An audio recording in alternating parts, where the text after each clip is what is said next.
जो भी धरता है माँ मंगला गौरी का ध्यान, पूरे होते हैं उसके सभी अरमान। आप सभी को मंगला गौरी व्रत की ढेर सारी शुभकामनाएं। आज के अपने इस वीडियो में हम मंगला गौरी व्रत की व्रत कथा का श्रवण करेंगे, पूजा विधि भी जानेंगे। यदि वीडियो अच्छा लगे तो लाइक एंड शेयर अवश्य करें। सावन के महीने में मंगलवार के दिन मंगला गौरी व्रत रखने का विशेष महत्व है। मान्यता है कि इस व्रत को करने से विवाहित महिलाओं को अखंड सौभाग्य की प्राप्ति होती है और उनके पति की आयु लंबी होती है। साथ ही इस व्रत के पालन से दाम्पत्य जीवन में सुख और शांति बनी रहती है। कुंवारी कन्याएं भी मनपसंद सुयोग्य वर की प्राप्ति के लिए इस व्रत को धारण करती हैं। श्रावण मास में जितने मंगलवार आते हैं उस दिन गौरी जी का पूजन किया जाता है। यह व्रत केवल कन्याओं तथा महिलाओं को ही करना चाहिए। पूजन से पहले स्नान करें। एक पाटे पर लाल और सफ़ेद वस्त्र बिछाकर सफ़ेद कपड़े पर चावल की 9 तथा लाल कपड़े पर गेहूं की 16 छोटी छोटी ढेरियां बनाएं, जिसे षोडश मातृका कहते हैं। उसी पाटे पर थोड़े चावल रखकर गणेश जी की मूर्ति तथा गेहूं रखकर एक जल का कलश रख दें। आटे से बना चौमुखा दीपक जलाएं, अगरबत्ती भी जलाएं। कलश पर मिट्टी से मंगला गौरी की मूर्ति बनाकर रखें। सर्वप्रथम गणेश जी का पूजन, फिर कलश तथा दीपक का पूजन करें। षोडश मातृका का पूजन करके मंगला गौरी की मूर्ति को जल के छींटे, फिर पंचामृत के छींटे दें। पुनः जल के छींटे देकर विधिवत पूजन सामग्री से पूजन करें। याद रहे कि मूर्ति का श्रृंगार करना ना भूलें तथा गणेश जी को जनेऊ अवश्य चढ़ाएं। एक सकोरे में आटा भरकर उस पर सुपारी रखें तथा जो दक्षिणा देना है वह आटे के अंदर रखें। पंचमेवा तथा लड्डू का भोग लगाकर कथा सुने एवं आरती करें। इस व्रत में पूजन के दौरान मंगला गौरी व्रत कथा सुनना अत्यंत शुभ और फलदायी माना गया है। आइए अब मंगला गौरी व्रत कथा का श्रवण करते हैं। पंपापुर नामक गांव में एक साहूकार अपनी पत्नी के साथ रहता था। वह धनवान और सुखी था, परंतु उनकी कोई संतान नहीं थी। बस यही दुख उसके मन को कचोटता रहता। एक दिन साहूकार के घर पर एक साधु आया। साहूकार ने उनका खूब आदर सत्कार किया और अपनी व्यथा सुनाई। उन्होंने मंगलवार को पार्वती जी की पूजा करने तथा व्रत रखने को कहा। श्रावण मास के पहले मंगलवार से सेठानी ने पार्वती जी का पूजन प्रारंभ किया। उस दिन वह व्रत भी रखती। कई महीनों तक उसने व्रत एवं पूजन किया। उसके भक्ति भाव से माँ पार्वती प्रसन्न हुई। एक दिन साहूकार को स्वप्न आया कि जिस आम के वृक्ष के नीचे गणेश जी बैठे हों, उस आम के वृक्ष का फल तोड़कर तेरी पत्नी को खिला दे तो अवश्य ही तुम्हें पुत्र रत्न की प्राप्ति होगी। अब तो साहूकार ऐसे आम के वृक्ष को ढूंढता फिरा। एक दिन उसे ऐसा आम का वृक्ष दिखाई दे गया। तब फल तोड़ने के लिए उसने पेड़ पर पत्थर मारे।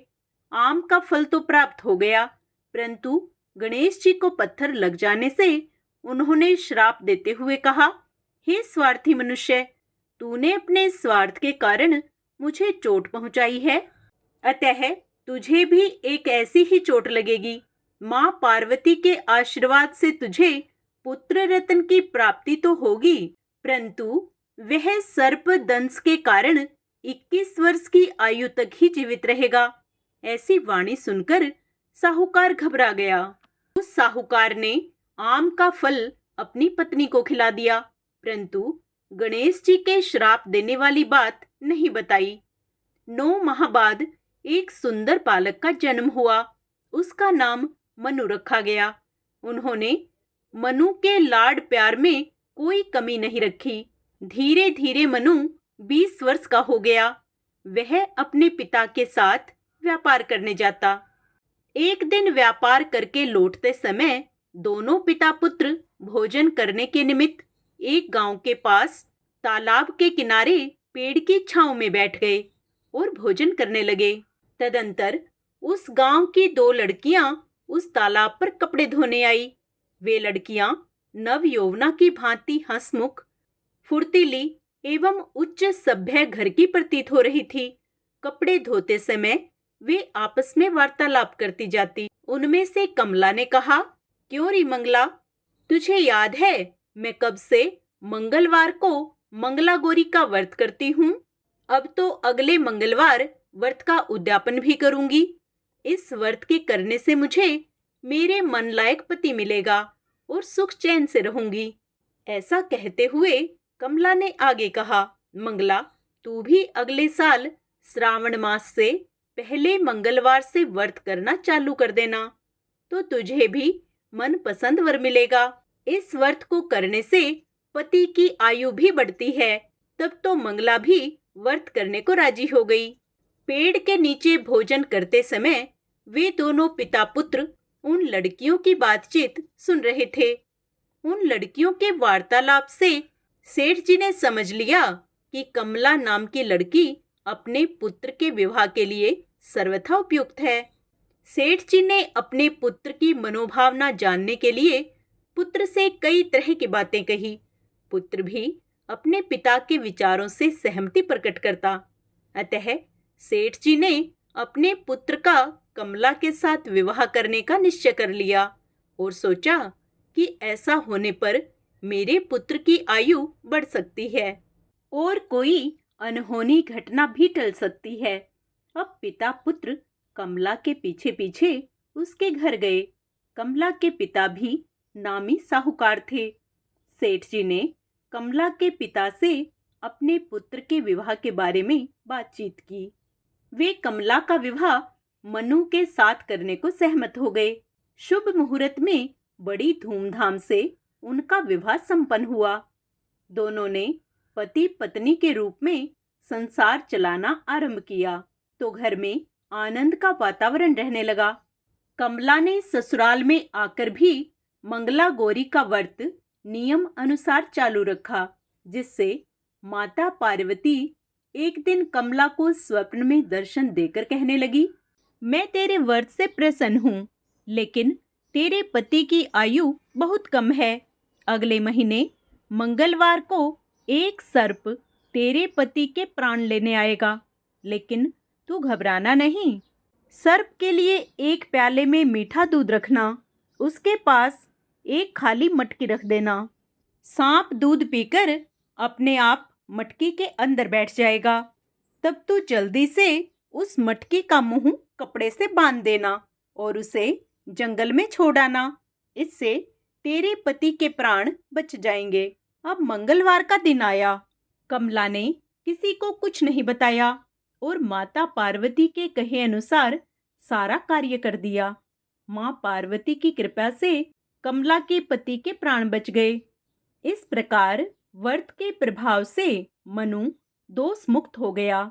जब घर पर लोगों को सारी घटना मालूम हुई तो सबने खुशी मनाई। अब तो चारों ओर कमला का गुणगान होने लगा। गांव की महिलाओं ने कमला से व्रत का विधि विधान पूछा और व्रत करने लगी।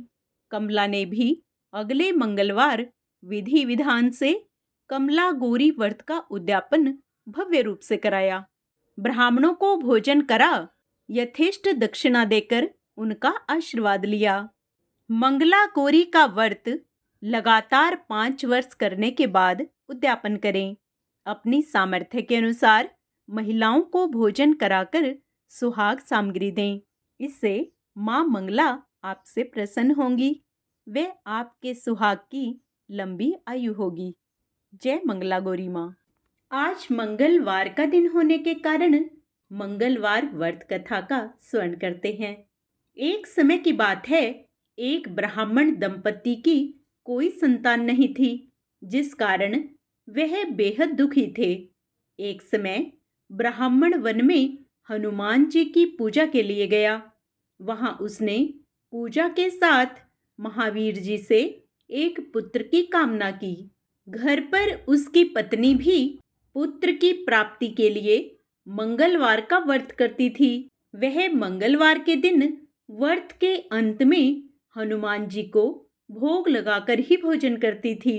एक बार व्रत के दिन ब्राह्मणी ना भोजन बना पाई और ना ही हनुमान जी को भोग लगा सकी।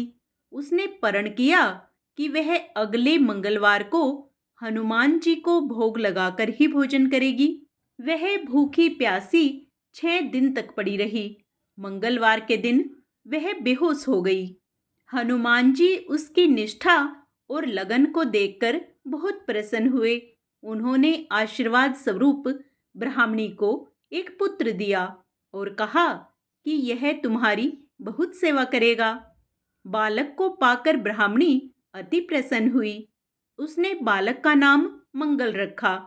कुछ समय उपरांत जब ब्राह्मण घर आया तो बालक को देखकर पूछा कि वह कौन है। पत्नी बोली कि मंगलवार व्रत से प्रसन्न होकर हनुमान जी ने उसे यह बालक दिया है। ब्राह्मण को अपनी पत्नी की बात पर विश्वास नहीं हुआ। एक दिन मौका देख ब्राह्मण ने बालक को कुएं में गिरा दिया। घर पर लौटने पर ब्राह्मणी ने पूछा कि मंगल कहाँ है। तभी पीछे से मंगल मुस्कुराता हुआ आ गया। उसे वापस देखकर ब्राह्मण आश्चर्यचकित रह गया। रात को हनुमान जी ने उसे स्वप्न में दर्शन दिए और बताया कि यह पुत्र उसे उन्होंने ही दिया है। ब्राह्मण सत्य जानकर बहुत खुश हुआ। इसके बाद ब्राह्मण दंपत्ति प्रत्येक मंगलवार को व्रत रखने लगे। जो भी मनुष्य मंगलवार व्रत कथा को पढ़ता या सुनता है और नियम से व्रत रखता है, उसके हनुमान जी की कृपा से सब कष्ट दूर होकर सर्व सुख प्राप्त होते हैं और हनुमान जी की दया का पात्र बनता है। आइए अब प्रत्येक व्रत कथा के अंत में सुने जाने वाली लपसी और तपसी की कथा सुनते हैं। एक लपसी था, एक तपसी था। तपसी हमेशा भगवान की तपस्या में लीन रहता था। लपसी रोजाना 1.25 सेर की लापसी बनाकर भगवान को भोग लगाकर जीम लेता था। एक दिन दोनों लड़ने लगे।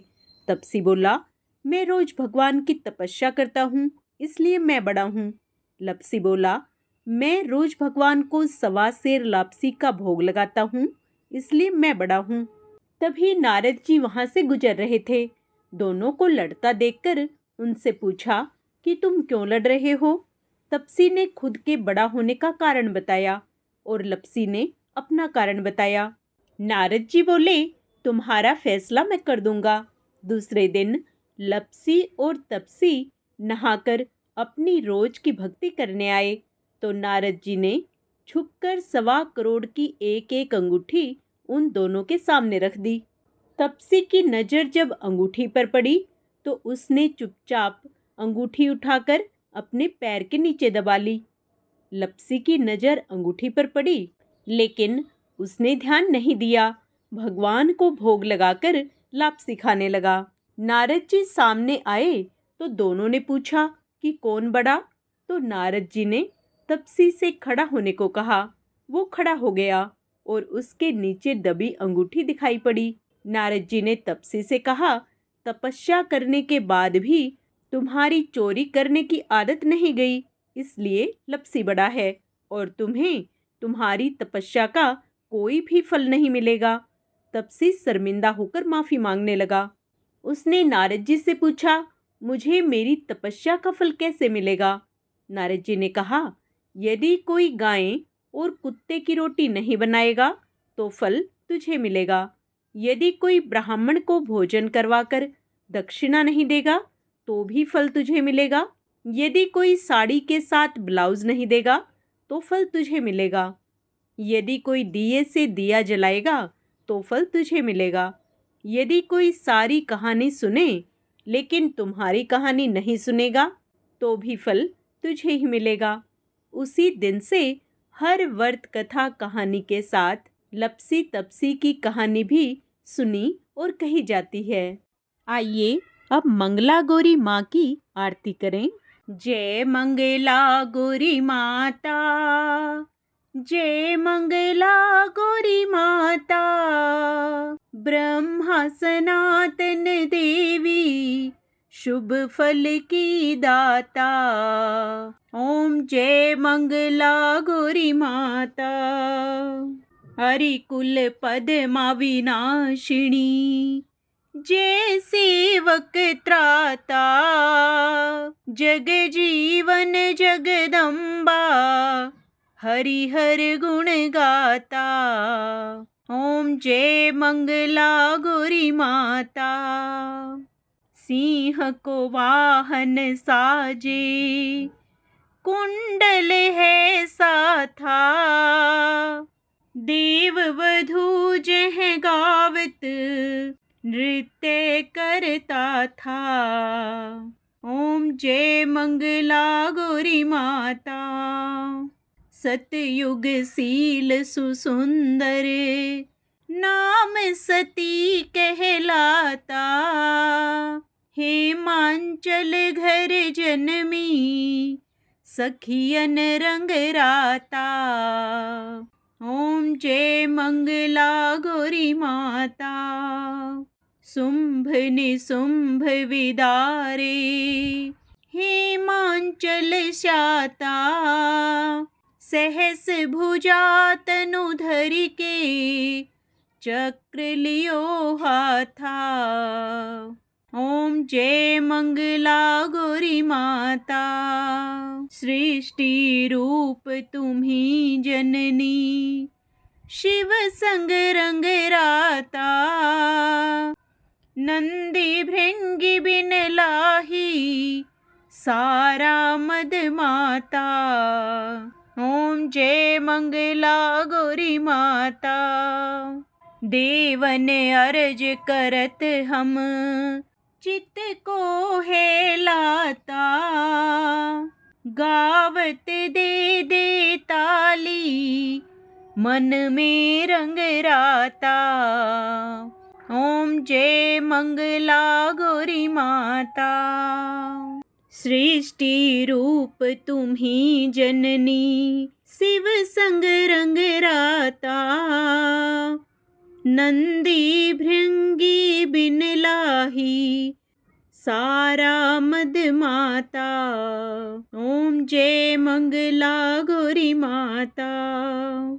मंगला गौरी माँ की आरती, जो कोई नर गाता, भर भर के जीवन में सुख संपत्ति पाता।